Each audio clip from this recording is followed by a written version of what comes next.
What's up everyone, welcome back to the channel. In today's video, I'm going to be showing you the simple pricing trick that makes any AI automation worth over $10,000. Now, I want to talk about something that took me way too long to realize and that almost nobody in the AI agency space is explaining properly.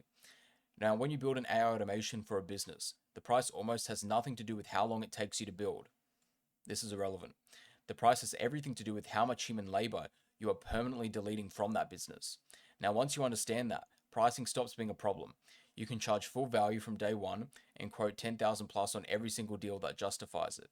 Or you can lead with a smaller intro offer first, knowing the real value to the client is well over 10,000 over the lifetime of the relationship, and both parts work and both parts I've done personally. Now, this is the mental model I use now, the reason both of my first two AI automation deals closed as fast as they did, and the reason I will never price a build by the hour again. Now, if you're new here, my name is Dominic Schwantes. I'm the founder of Workflows, a B2B AI lead generation agency. I document everything I do in real time, the campaigns, the systems, and the results. And what you'll find in this document is based on what actually works, not just some theory. So the two deals I'm about to use as examples are real. There's a $3,500 invoice automation, which was closed with the Brisbane Commercial Builder, which I went down or did a deep dive in yesterday's video, so go check that one out. And a 12.7K deal, which was a 4-part automation project closed earlier with the Brisbane Landscaping Company. Now, different clients, different industries, but the same pricing logic. Now, the mistake that everybody makes. People starting an AI agency price their automations the way the freelancers on Upwork and what's the other one? Fiverr price their website. Now, they estimate how long a build will take, multiply by some hourly figure they read on a forum somewhere, add a margin, and send the quote. So a two-day build becomes 1,500. Now, a week of work becomes 4,000, and an ambitious month-long project becomes 12,000. Now, that price is anchored solely on the cost of the delivery, which is the completely wrong framing. Now, the client doesn't care about how long it takes you to build. What they actually care about is what they get in return and what it does for their business forever. Now, if you are pricing against your build entirely, instead of the pricing based on the ongoing savings that the client is receiving, you are leaving enormous amounts of money on the table on every single deal. And worse, you are anchoring your offer to your effort, which means you can never scale it. The cap on your pricing is the cap on your own hours. There is no cap on what a working automation is worth to a business. So, when you are pricing an AI automation, ignore your build hours entirely. Multiply the hourly rate of the human currently doing the work by the hours they will spend on it every week, for as long as the business exists. That is the number you are competing against, and your price is a fraction of that number. So, for example, like I said in yesterday's video, when I actually gave the run through of why I priced 3,500, was because I'm actually doing an intro offer into this relationship, and also the math I did just to get a brief idea about what this automation would be worth to this company is there were a finance manager doing it, which was at least a $50 an hour role, times by how many hours a week she was spending was like money bags for me. Now, this was worth way more, at least over a year, than 3,500 bucks, right? So that's like a no-brainer. As soon as someone is multiplying like a $50 hourly rate by like some silly data entry task, that's like money bags for you, like alarm bells should be going off because there is no reason why that should be done by a human in this day and age at all. Now, that is the entire trick. Once you see the real price, you have a strategic choice about how much to capture upfront versus over the lifetime of the relationship. And there are two legitimate paths. Path one is to charge full value from day one, which is more than acceptable. And if the automation is worth 10,000 a year in saved labor, quote 10,000 or more for the build. The math still works out for them in the long run. They get a 1 year paycheck every year, and after that, it's pure savings. Now, this path is for the agency owners with case studies, confidence, and reputation. Obviously, you can be more ballsy when you have the evidence to back up your claims and that you're actually good at what you say you are. Now, path two is the lead with a smaller intro offer, which is what I recommend for you guys starting out. Build or price the first build at a fraction of the value to make the decision an obvious yes. Make it a no-brainer. The client will sign up fast, you deliver cleanly, you prove the work, and the relationship opens up to a bigger engagement down the stream or down the line. Now, this is the sort of the concept I outlined in yesterday's video particularly. Now, if you have a 3K entry offer, right, and this is particularly why I tell you to shut up. I literally tell you guys to be quiet on these entry calls because you guys just want to oversell and say I'm really good in like trying to add all these like risk reversals. You actually don't need to do that. Just be quiet and let them tell you what their problem is because I guarantee you, you'll develop a web of at least 3 to 4 other problems that are just pure money bags for you. I think what I said in yesterday's video was apart from the 3K offer, there was like a 5, 7K and a big like 15, 20K dashboard that I noticed just in the first like 3 minutes of being quiet and letting the owner tell me what his problem was. And already, even if you remove that, which I think I did in yesterday's video, just to be conservative, I've added at least a seven, that's $15,500. Now, it may seem less to you guys at the start because it's only a 3.5k offer. Sure, when you look on the surface, but when you actually go below the surface and actually look at the longer time horizon and the total LTV of the client in your books, right? It becomes a no-brainer. Do you want to get the big like 10k up front, or do you want to get the 15.5k plus over the long run, plus case studies, plus client testimonials? It's a no-brainer. So let's have a look at the infinite hours mental model. A human doing a repetitive task is running a meter. Every week, the meter ticks up by the hourly rate times the hours spent. Now that meter runs forever and it never stops. It is the single most expensive piece of infrastructure in most businesses, and nobody thinks about it that way because the cost is spread across the payroll.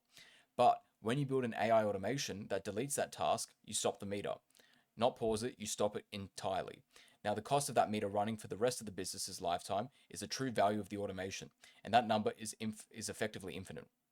Now, most small businesses never do that calculation. They see a quote for $3,500 and instinctively compare it to their weekly cash flow or to other one-off purchases.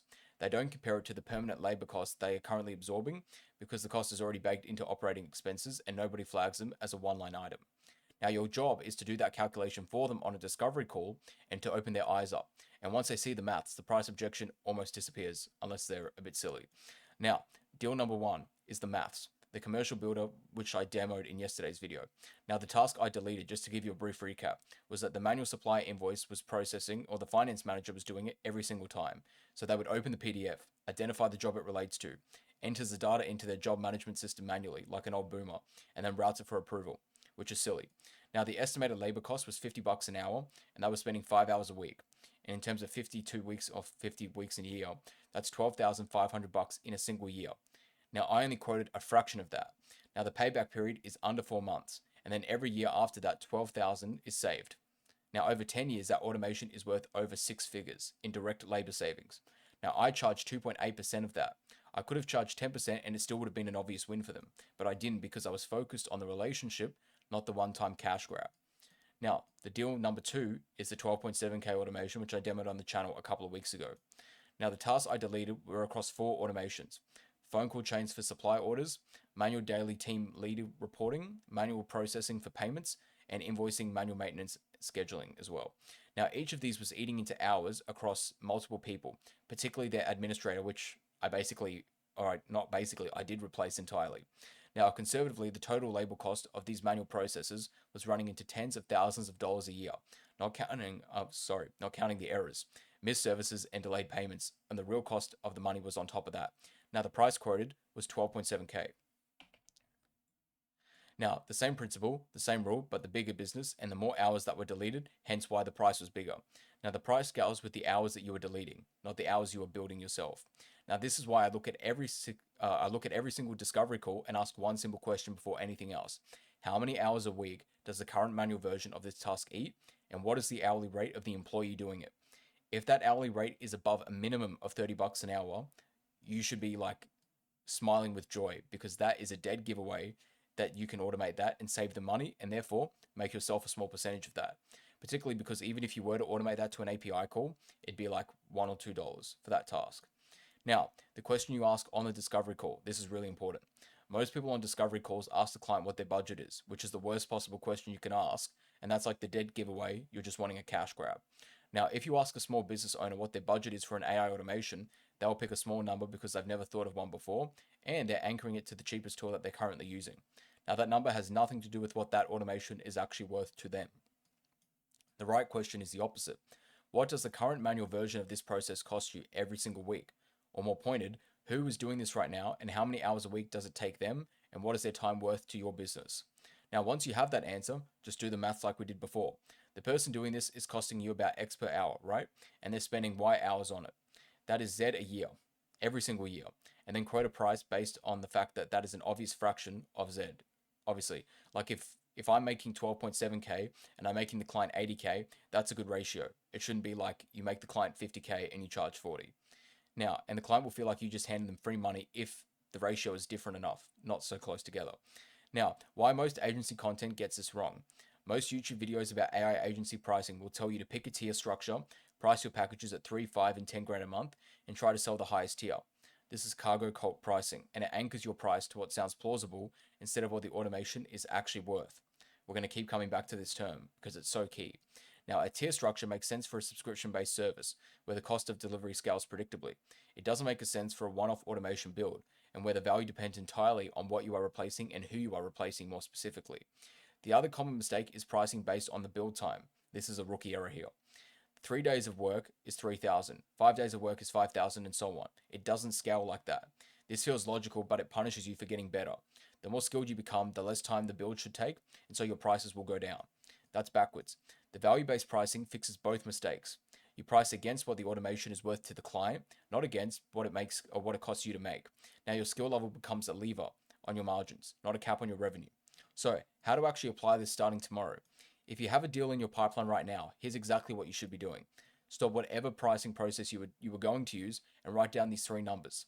The first thing, the hourly cost of the person who is currently doing the task, like a salaried staff, divided by total employee cost of 2,000 working hours in a year. The contractor is their stated rate. The owner doing the task, the rate they would charge a client for an hour of their own time. The second thing is the hours per week they currently spend on the task. Ask the client directly, don't guess. The third thing is multiply by 50 for the annual labor cost, and then by 5 for the 5-year cost. Now, path 1 is the full value pricing. Quote, between 50 to 100% of the annual labor cost. Once you have case studies and reputation, of course. Now, path 2, which is probably what most of you are going to be doing, is the intro offer. Now, quote between 15 to 30% of the annual labor cost. The payback should be about 4 to 5 months, and the deal feels impossible to say no to, and aim for the longer relationship, which is why you're doing this. Right? If you just wanted the cash grab, go for this. But if you're actually seeing the longer picture, which most of you should be, particularly if you're starting out and even just in general, having a relationship-based relationship is way better than a transactional one because then goodwill actually comes into it. And if you want to know how that relates to this specific offer, go back and watch yesterday's video where I explained that. Now, what happens when you actually do this? The first time you price a deal this way, it's going to feel uncomfortable. You will quote a number that seems high relative to the hours you expect to spend building. Your instinct is going to tell you to drop it. Don't drop it. The client is not comparing your price to your build hours because they don't know it. They are comparing your price to the cost of the human currently doing the work. And if your maths is right, the price is an obvious yes for them, regardless of how many hours you personally spend or your staff personally spend building it. Now, when the deals start closing at these numbers, 2 things happen. The first is that your income scales way faster than it would at cost plus pricing. The second thing is you start to attract better clients because the kind of business owner who understands value-based pricing is the kind who is worth working with in the long term.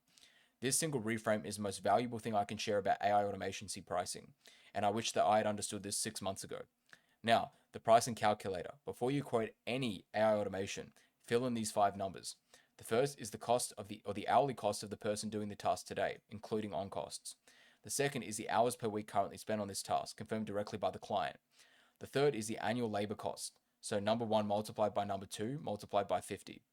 Number 4 is the 5-year labor cost. Number 3 should be multiplied by number 5, and this is the number you want in the client's head. And the fifth thing is your price, your intro offer, 15 to 30% of number 3. The full value should be 50 to 100% of number 3. Now pick the path based on where you are in your current agency journey. Show the client numbers 3 and 4 before you show them number 5, and then the framing does most of the selling. Now, the questions you want to be asking on the discovery call, and there are 3 main ones you should be focusing on. The first is who is currently doing this task and what is their time worth to your business. Number 2 is how many hours a week does this task take across everyone involved. And number 3 is if this task was fully handled, what would they be doing instead? What is their time worth? I.e., what more higher value thing could they be doing that would actually be worth more to you and your business? Now, the third question is the hidden one that most people miss. The real value of an automation is not the labor cost deleted. It's also the value of the work that the human will now do instead of that. Now, sometimes the upside is an entire reason the deal is worth doing. Now, the checklist you want to run through before you quote. Now, and before you send any AI proposal whatsoever. Have I done the hourly rate times the hours per week calculation for this client? Have I multiplied that out to an annual and 5-year number?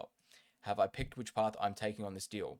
Intro offer to build the relationship or the full value one from the beginning? Is my quoted price in the right range for that path? 15 to 30% for the intro or 50 to 100% for the value? Have I written the annual and 5-year labor cost numbers into the proposal itself so the client can see the maths? Now, keep in mind, I actually, on second thoughts, you don't have to do this. You don't have to put it in the proposal, as long as you communicate to them on the call, and probably not 5 years, but at least within 1 year, and they can extrapolate that out themselves. The next thing is, am I pricing based on what it's worth to them, not how long it will take me to build? If all six are yes, then send the proposal. 10 minutes you spend on doing this math is worth thousands of dollars every time you run it. So, with all that being said, your price has nothing to do with how many build hours it takes you. It has everything to do with the labor you are permanently deleting from the client's business. Stop the meter, calculate the lifetime cost of the meter running, and quote a fraction of it. Pick one path if you have case studies, and pick path two if you don't. Both are valid, but cost plus pricing is not.